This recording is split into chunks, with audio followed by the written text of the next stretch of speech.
Okay, Tony, give us a little read-in. What are we doing today?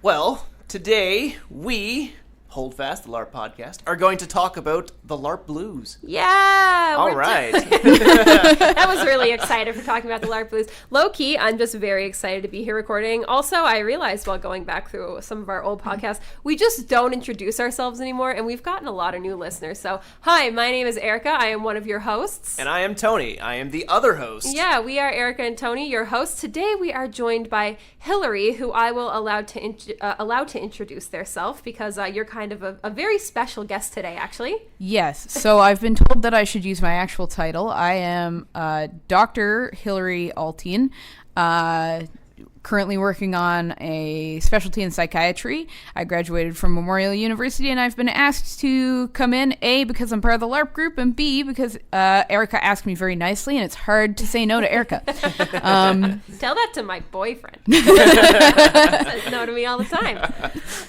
Yeah, awesome. So we wanted Hilary to come in today because we wanted to tackle a subject that I think is super important, and it isn't talked about enough in... I don't know. I can't speak for every scene, but I feel like I don't get to talk about it enough. So that is the LARP Blues. So, going to game, it's a big rush of excitement, and sometimes people experience kind of a drop afterward. So Hilary's got a lot on this. They were telling me on the way over all sorts of different articles and stuff they were reading on this. So Tony and I are just going to kind of be here to ask questions, and I'm going to let you take it away because you have a lot of really great information on this. So my first question is, what is the LARP Blues? Why does it happen?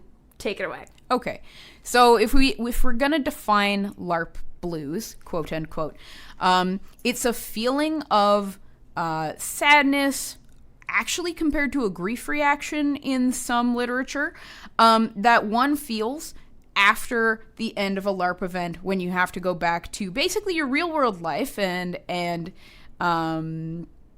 go back from having this great time at LARPs to resuming mundanity. And so some people find that drop worse than others. Some people can go right back to work and it doesn't bother them. Other people... I'm pretty good with that. Yeah. Other people may get these depressive-like feelings. I'm not going to say depression, because depression is a clinical diagnosis that has to meet a certain amount of criteria to be diagnosed, but certainly depressive-like symptoms that result from coming down off that high that one would get from LARP. And as Erica was saying, I did my homework, and this is quite well represented in the literature, actually. Not necessarily like your traditional literature sources like Nature or The Lancet. But there are journals such as like International Journal of Roleplaying. Really? There's an International Journal of Role-Playing. Yes. This is so cool. that actually have done pieces on the come down from a LARP event. Who's the journal by? So I don't know who exactly publishes it. The article that I found was actually from University of Tampere, Finland. The title of the article. Granted, this is looking at a different subset of the role-playing group. It's called Sadomasochist Role-Playing as Live-Action Role-Playing, a Trait Descriptive Analysis. So this is actually looking at the BDSM scene. Excellent. The reason for that is the BDSM scene has some of the best documentation of this phenomenon out of all the, I guess, LARP-ish style groups. Okay. There's an argument that's made that BDSM is akin to LARPing in that you're taking on a persona. I mean, it kind of and then is. acting it out. Yeah. Right? Yeah. I can see that. So there have been studies done on like the come down from a big like BDSM event, and people have found that the come down from LARPing and SCA groups and similar live action role playing settings is very similar. So is there something particular about live action role playing that like sort of sets off this area of the brain? Like, what is it about role playing that causes this? Well, I mean, when you think about it, and I'm sure you can express your own feelings from LARP, but LARP is exciting. You're running around, you're getting endorphins from physical activity, you're getting that high from like stressful situations that you're being put in, whether it's running away from a monster, being the monster, making friends with the monster. But the point is, people get a rush from role-playing. Mm-hmm. And when the role play ends, or when the event ends, that rush, like chemical body high, like serotonin, etc., that you get from role-playing, then goes back down. It's just like doing physical activity. If Tony, you're a personal trainer. Mm-hmm. Yep. So, like, you do physical activity every day. All the time. Yeah. Tony, have you ever cried while lifting weights? I cry when I lift weights. No, I'm sorry. Sidebar. Every time I lift weights, it makes me cry. I don't know why. It's probably the same thing. Anyway, continue. But my point is, people get a rush from working out. Mm-hmm. LARPing is a form of working out, whether that's mentally or physically or emotionally. And so coming down off of that, you're going to get the, waning of endorphins. And then some people who, when all of that rush of neurotransmitters and serotonin and everything is gone, feel a sort of emptiness. And that's the Larp Blues. Okay. It's basically that come down from that high. LARP is a drug. LARP is a drug. LARP is a drug. We're all addicts. Hook it to my veins. I mean, that was the first way that Sharon actually described LARPing to us. Like all those years. So I'm one of the first LARPers in the Epoch group. And all those years ago, when Sharon made her pitch in her first ever Sci-Fi on the Rock panel, it was, I need my fix. Mm-hmm. And she's always referred to it as a fix. So there are definitely people who are addicted, quote unquote, to LARPing. I can see how it will be addicting, though. Oh, totally. Yeah. Right? It's a good way to just leave your life behind and just go be someone else and interact in a fantasy world. Oh, just turn your cell phone off and anything back home, just ignore it. I love that for me. Yeah. Turn your cell phone off. In the case of like our LARP system, we're going out into the country where there's like lots of nice scenery. We live in Newfoundland, so like this place is beautiful once you get outside of town. Even in town, it's pretty nice. Mm-hmm. The one town that we all refer to.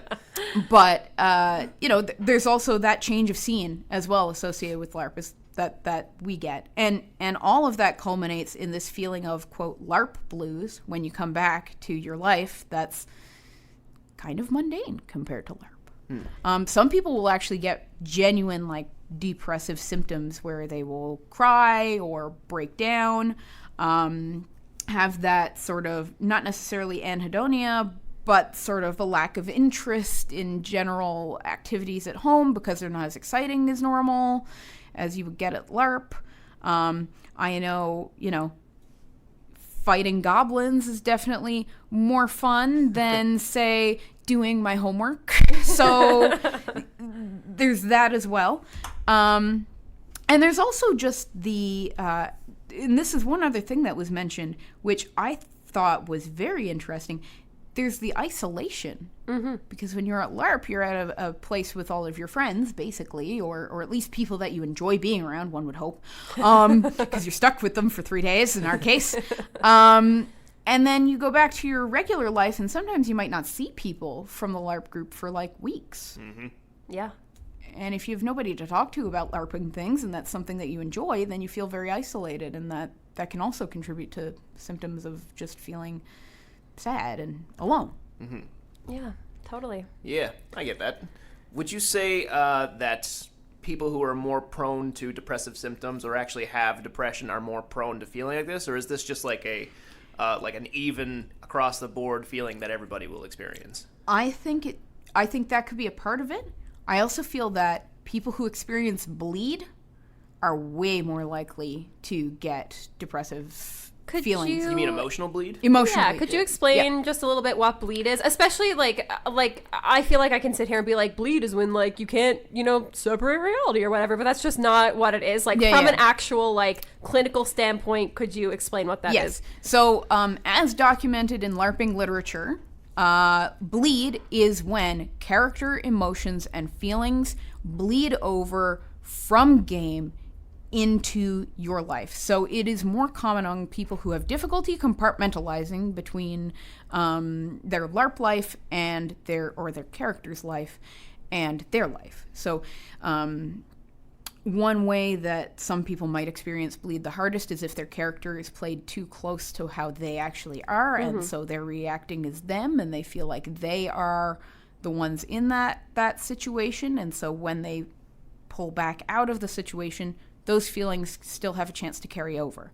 So a good example would be if you're playing a character that is too close to you and they experience some kind of loss in game, you may also feel those feelings of loss when you leave game and go home.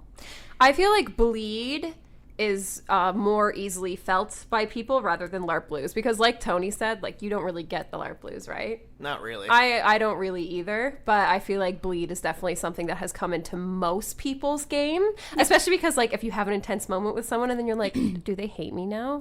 Are they mad at me? And then you go and you sit down and you're fine. You're like, oh, okay, we're good.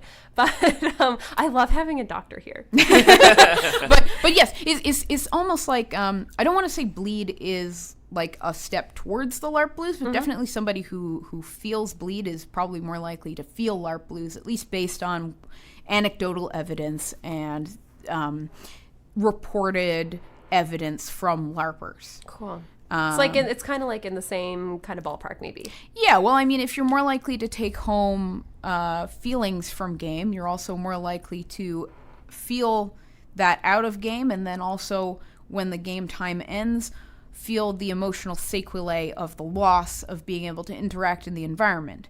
Whether these are feelings of, and as I was saying, like, this is also compared to a grief reaction in some literature where LARP blues is seen as a sense of grief or loss. Right. And so it could be that you experience that loss because you can now no longer act on those feelings, or because you're now no longer in the situations that you could have changed those feelings in, and it's that quick, not exactly quick severance, but the severance of being able to act on what you were feeling. Right.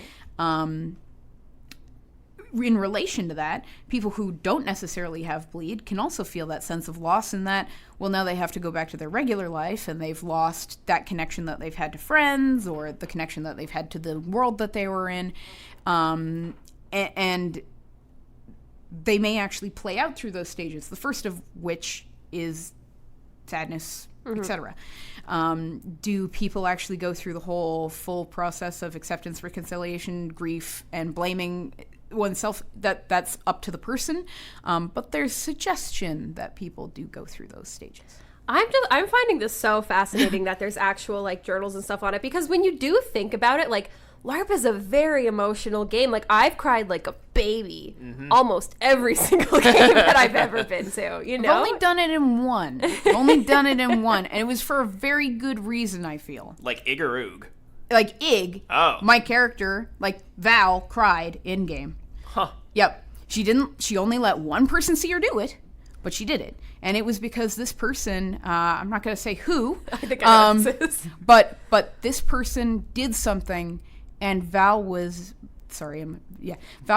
very concerned because she felt that this person was going to experience loss of something that Val felt was very important to them.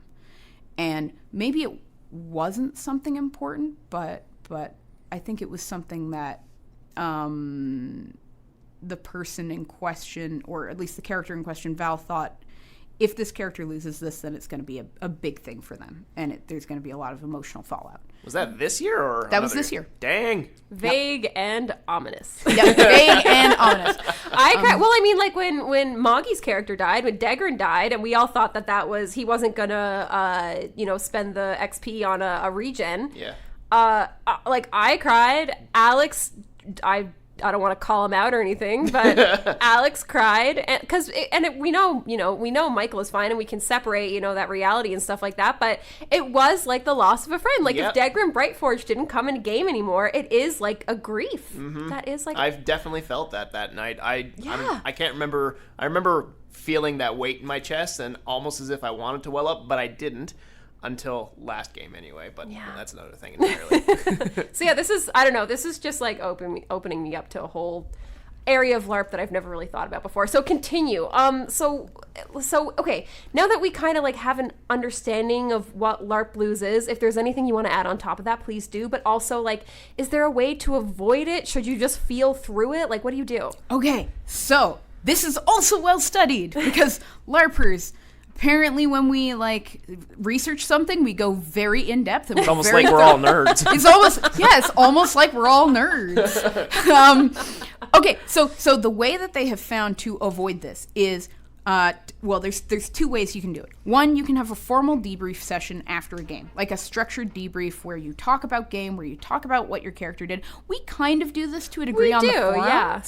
but like it's never it's never an in-person thing. No. And it's argued that maybe doing that in person helps reduce bleed and helps reduce LARP blues. Well, I mean, we used it to do. establishes that connection, right? Yeah. Like it's a lot better to like actually talk to someone physically rather than just like sending a text or Oh, text or something. totally. Yeah. Yeah.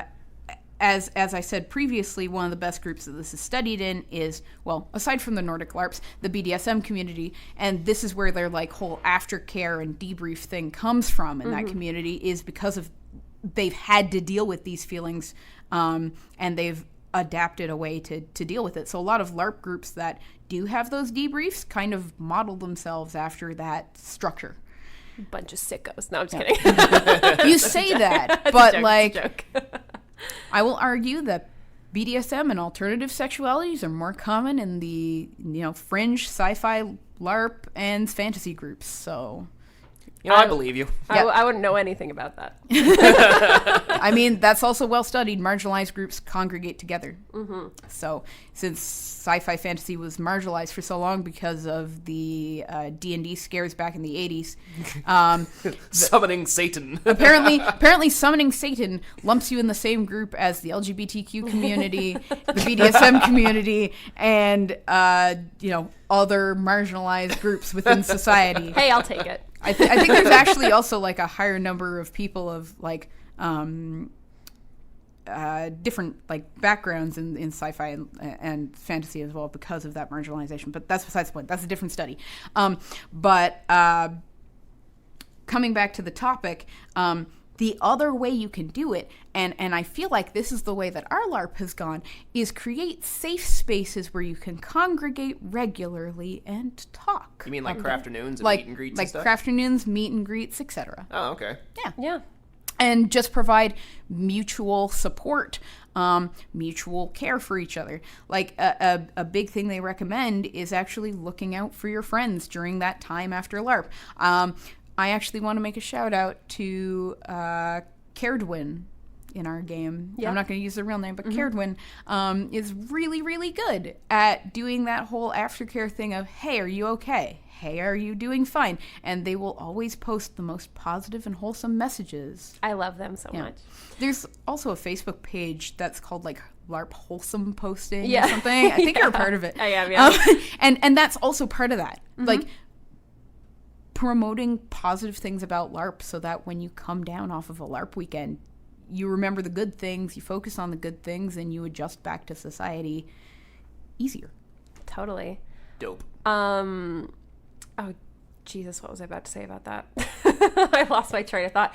Yeah, no, that's, I think it's, and one thing we also do at our LARP that I think is, I think would probably be important to do at other LARPs as well. I don't know how, every single LARP in the world runs, but we actually have, people on site. Like we have, someone who is a psychiatric nurse, and, they basically go into your tent. Yeah. Yeah, and if you're ever having, issues with bleed or anything like that at game, they have opened themselves up to, like, come talk to me about, like, what you're feeling and stuff like that. So, yeah, there's, like, a lot of, like, good communication there. Yeah, we're also very fortunate in that we have, like, a decent medical team who are all interested in mental health to some degree. We have a whole fucking doctor on our team, y'all. we have a doctor, we have 3 nurses as well, and Yeah. all 3 of those nurses are willing to talk if I can't. And so I feel like our players are very well supported when things work, right? Yeah, I know I say this a lot, but I feel like we're honestly so fortunate with the LARP group we have. It's like not even fair. Yeah, we're a good crowd, I think. So because, okay, my very first season of LARPing, I had somebody come to me so we LARP Friday, Saturday, and into Sunday morning. So that's Saturday night when things are kind of winding down after like the big things happen. That was kind of, the, atmosphere that we were in. I had a player come to me that said, I just feel like, really sad and blah, blah, blah. And at the time I didn't realize what it was. Now I kind of realize it as that drop, as that LARP blues or whatever you want to call it. So if somebody comes to you with that sort of, this is what I'm going through at the moment, how would you, because I didn't know what to do. So how would you deal with that from a layman's side of things? My recommendation is let the person talk. If they have to go oog to do it, then go somewhere where you're not breaking immersion to do it. But if they can also do it ig, then that can also be a very good character bonding moment or character building moment between your two characters. Right. But oog-wise, I mean, go somewhere safe, go somewhere they feel comfortable, let them vent if they need to, be supportive, and just try to help them through it as best as you can. Sharing personal stories can also help. I would say it depends on the person that you're talking to. Some people don't like having personal stories being told to them when they deal with things. Other people do. And it's more of a, you need to be able to judge kind of thing. Right. Yeah. Okay. All right. Nice. Yep. Nice. Okay, so for LARP Blues, at what point does it become, I need to go talk to a professional about this? At what point should you say this is, maybe more than just the LARP Blues and actually seek out professional help? Like, what's normal and what's not normal, I guess? Or, I don't know the word. I feel offensive for saying normal. No. So typical and atypical? I don't know. So there's a typical and healthy grief reaction that one can have that can be associated with LARP Blues. And then there's the atypical prolonged grief reaction that we would diagnose as a depressive disorder. Okay. Now, there are specific criteria that need to be met in the DSM-5, which is the psychiatric Canadian Psychiatric Association and American Psychiatric Association's diagnostic book. But generally, if your symptoms are lasting longer than 2 weeks, you feel sad, tearful, empty, hopeless all the time, if you're having these angry, frustrated outbursts, you're not getting good sleep, whether that's insomnia or oversleeping too much, tired, lack of energy, lack of interest in regular activities, that is when you should go and see a doctor. Okay. So if it's lasting more than 2 weeks, this is more of a depressive picture, and maybe you need to just talk to somebody professional. Depression's one of those disorders that can sneak up on people and go unnoticed for a long time, and it might just take the reaction of coming down off a LARP weekend high to trigger an episode or perhaps bring those symptoms to the fore so they're more noticeable to you. Okay. You know what I mean? So some people can grumble along with depression or major depressive disorder, I should say, for a long time, and they're just highly functioning. Right. So this could be just the straw that breaks the camel's back, if you know what I mean. Okay. And yes, you should go talk to your family doctor, or seek out help through walk-in clinics, etc., if you don't have access to a family doctor or therapist or somebody to talk to. So communication, basically, is a huge part of... Yes, and that's part of where the aftercare comes in, right? That whole communication as a group, either after a LARP game, that communication at social events outside of LARP. Communication is what keeps you connected to your community and helps you deal with these feelings. And if that's not helping and you're feeling things are prolonging themselves, then maybe you need to communicate with somebody who's a professional in that area. Right. Yeah. This is... I love this. I just want to talk to you about doctor stuff all day. Okay, yeah. So you said there was a journal that mentioned the Nordic LARPs and stuff like that. What do they have to say about all this? So, I want to go to a Nordic LARP so bad. So, Nordic LARPs. I was actually reading through this really good blog called Nordic LARP. And there was an article posted by Sarah Lynn Bowman and Evan Tucker. This was originally posted in like an analog game studies on like post-LARP depression, etc. And they actually title this as post-LARP depression. But they go on to say that depression might not be the best way to refer to this. Right. But yes, they were talking about how in Nordic LARPs, they have gravitated to this post-LARP roundtable, basically. Okay. Because of this phenomena and because of the experience that they've had from learning about their local BDSM communities and things. For those who may not know, the Nordic LARP scene is quite advanced and does share some similarities to the European and North American LARP scenes, but it is unique in that it tends to explore different ideas and to a degree can be I guess, more emotionally or role play heavy than your traditional high fantasy LARP. Okay. Because it's Nordic LARP tends to be theater of the mind and very much theater of the mind. You might be exploring a complex psychological phenomenon through LARP. Oh, It is scared an now. art form. Yeah. Don't Granted, invite me anymore. there are Nordic LARPs that can be more like what we would run, but there is also the avant-garde, like new age Nordic LARPs that can explore that. So it's very important in those scenarios to have some kind of debrief as a result. Right.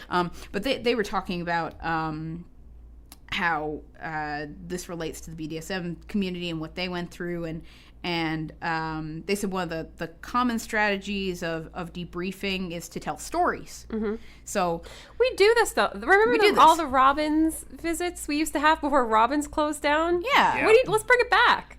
Well, I mean, we kind of do with a Tim Hortons, but it's just not the same as Robbins. No. No, I that's one thing actually I've been missing this season is because I can't go to Tim Hortons because Tim Hortons. Because you got kicked out and you're banned from all the locations. No, it's I'm because kidding. anyway.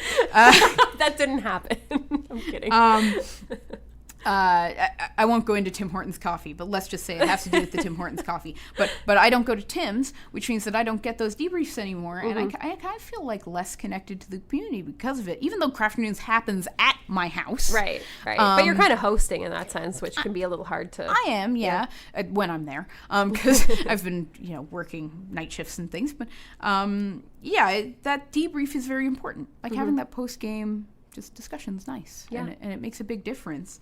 But in Nordic LARPs, they may even have debriefing buddies. So you have like somebody that you're paired up with or assigned to who you're specifically supposed to debrief with. A debrief a buddy. Yeah. Oh my gosh. And it's based in like psychotherapy. Yeah. Like it's actually like the aftercare and the debriefing is based in techniques we would use for psychotherapy and for like cognitive therapy, as it were. Right. So, teaching people how to think positively, teaching people how to go through their feelings in a constructive manner and deal with them positively. Okay. Yeah. This is cool. This is interesting stuff. Yeah, I could go into the specifics, but I don't think people would want to know the technicalities of running a psychotherapy session. I mean, maybe. All right. So, Tony, do you have any more questions? I don't even know what to ask. I'm just absorbing all of this information. This has been fascinating. Yeah. What I do want to say, like, I know we have... I mean, Tony and I are generally kind of jokesters anyway, and we do like to have a laugh while we record these things. But the whole mental health side of all of this is very important. And Hilary, I really appreciate you coming in and, doing so much research and giving us so much information, because it really is important to take care of your mental health, guys, especially if you are in such an emotionally intense situation like a LARP, because it really can be. Like, it really is a major part of your life. So just make sure you're taking care of all that stuff, and hopefully this episode sheds some light on, why these things happen and what you can do if these things, spring up at a game that you're at, or if you've been experiencing them, maybe now you have a name to put on it and you can sort of start to deal with it a little bit better. So Hilary, thank you for joining us today. You're very welcome. Yeah, this has been like super insightful.